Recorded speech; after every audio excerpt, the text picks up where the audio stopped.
Sir আসসালামু আলাইকুম। ওয়ালাইকুম আসসালাম।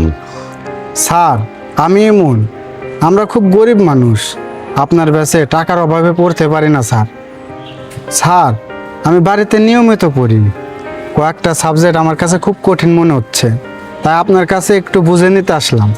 দেখো মন, কলেজের সময় তো শেষ, আর বাড়তি যে সময়টুকু আছে সেটুকু আমার ব্যাচের ছাত্রদের জন্য বরাদ্দ। ওরা ফি দিয়ে পড়ে, ওদের জন্য আলাদা সময় দিতে হয় আমার। তোমাকে ফ্রিতে সময় দেওয়ার মতো সময় আমার হাতে নাই মন। স্যার আমি অনেক কষ্ট করে পড়াশোনা করছি, এই একটা বছর যদি আমার জীবন থেকে পিছিয়ে যায় আমার জীবনটা শেষ হয়ে যাবে স্যার, আপনি আমার প্লিজ সাহায্য করেন। দেখো মন, পড়ালেখার গাইডলাইন নিতে গেলে পড়ালেখার নিয়ম মাফিকে আসতে হবে তোমাকে। তুমি যদি টাকা জোগাড় করতে পারো তাহলে আসো, আমি তোমাকে দেখবানে।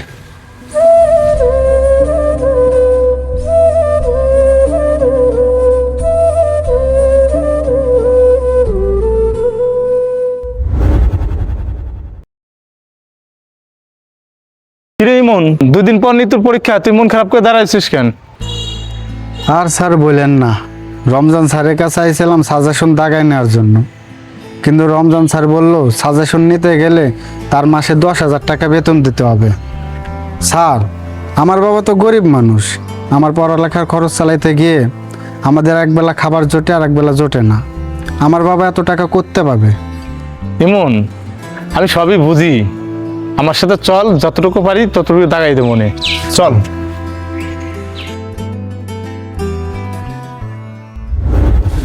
কিরে অজয়, সামনে তো ফাইনাল পরীক্ষা, রমজান স্যার যে স্পেশাল শিটটা দিছে ওটা ভালো করে পড়লেই তো প্লাস কনফার্ম। রূপ ইমন তো বেঁচে আসে নাই, ও মনে হয় সিটটা পায় নাই। আর ইমন তো ভালো ছাত্র, ওর তো জানানোর দরকার। এখন তুই কি বলিস? আরে ভাই, স্যার তো বলেই দিছে যে ব্যাচে পড়ে যারা তাদের জন্য এগুলা। ইমন তো এখনো পিছিয়ে আছে, টাকা খরচ না করলে এই সময় ভালো গাইডলাইন পাওয়া যায় না। হ্যাঁ তুই তো ঠিকই কইছিস, চল এখন আমরা উঠি, চ।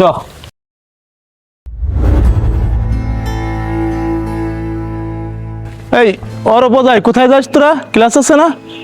আরে স্যার আমাদের ক্লাস করা লাগে না। কিরে তোদের নিয়ে 2 দিন পর পরীক্ষা, তোদের ক্লাস করা লাগে না মানে?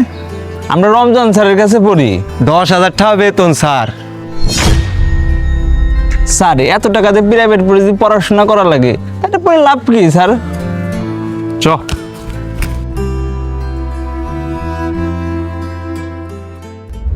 স্যার টাকা পয়সা যা লাগে তাই দেব, আমি আর অরূপ জানি পাসটা করতে পারি। আরে পাশ নিয়ে তোমাদের চিন্তা নাই, তোমরা আমার দিকে দেখো, আমি তোমাদের দিকে মানে এখন নিশ্চিন্তে বাড়ি যাও, আর টাকা পয়সার একটু বেশি করে ব্যবস্থা করো, ঠিক আছে? যাও যাও যাও। আসসালামু আলাইকুম।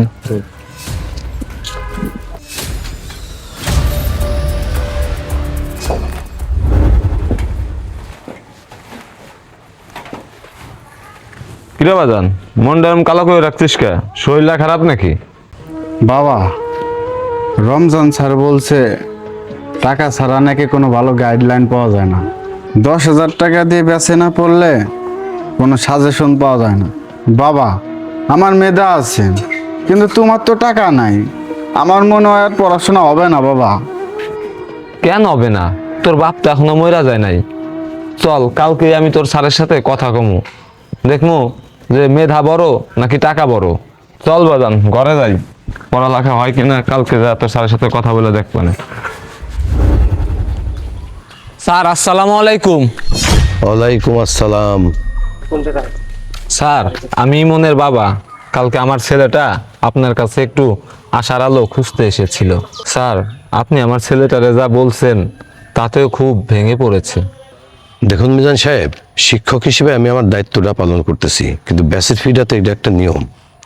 স্যার আপনাদের মতো স্যারদের কাছেই তো আমাদের সন্তানেরা হাজার হাজার টাকা দিয়ে প্রাইভেট পড়ে। কিন্তু স্যার আমার একটা প্রশ্ন, এই এত টাকা দিয়ে যারা পাশ কিনে আপনার কলেজ থেকে বের হচ্ছে, এরা কয়জন শেষমেশ নিজের পায়ে দাঁড়াইতে পারতেছে? স্যার এই শিক্ষিতদের মধ্যে দেখি বেকারত্বের লম্বা লাইন। ওরা পড়ালেখা শিখেছে ঠিকই, কিন্তু মেধা খাটাতে শেখেনি। মিজান সাহেব, বাস্তবতা অনেক কঠিন, এটা আপনি বুঝবেন না, এটা যাদের বোঝার তারা এগুলো ঠিকই বোঝে। স্যার বাস্তবতা আরো কঠিন আমাদের মতো গরিব মানুষের জন্য। স্যার এই যে বাজারে গেলে বাজারে আগুন লাগে, তেলের দাম বৃদ্ধি, গ্যাসের দাম বৃদ্ধি, দুবেলা দুমুঠো রোজগার করে ঘরে এনে ছেলের মুখে দিতে পারি না স্যার। আপনার 10,000 টাকা কিভাবে দিব স্যার? আর এই হিসাবটা মিলাতে গেলেই আমাদের যে কতদিন না খেয়ে থাকতে হবে স্যার, সেই হিসাব আপনি বুঝবেন না স্যার। স্যার শিক্ষারে তো আপনারা পণ্য বানায় ফেলাইছেন। আমাদের মতো গরিব মানুষের পেটে যদি ভাতই না জোটে, তবে আপনাদের এই 10,000 টাকার দামি শিক্ষা আমাদের কোন কাজে আসবে স্যার? স্যার আমরা কি আমাদের সন্তানদেরকে না খাইয়ে আপনাদের পকেট ভরাবো?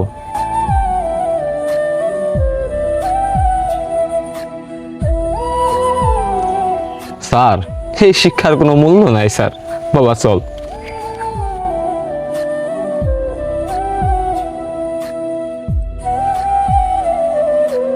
আমাদের সমাজে এমন শিক্ষক অনেক আছে যার কাছে প্রাইভেট পড়তে পারলে ভালো আর পড়তে না পারলে ভালো না। বাজান তুই কারোর উপর রাগ করিস না, এই দুনিয়ার নিয়মই এইটা। আর আমার যত কষ্টই হোক বাজান, আমি তোর সব অভাব পূরণ করার চেষ্টা করব। তুই শুধু তোর মেধা দিয়ে জয়ী হয়ে দেখা। বাবা, আমার জন্য তুমি যে অপমান সহ্য করলে আমি সেটা শোধ নেব আমার রেজাল্ট দিয়ে। আমি এমনভাবে পড়ালেখা করে দেখাবো যে কোন লোক যেন বলতে না পারে ছেলেটা টাকার অভাবে শেষ হয়ে গেছে। আচ্ছা ঠিক আছে বাজান, চল।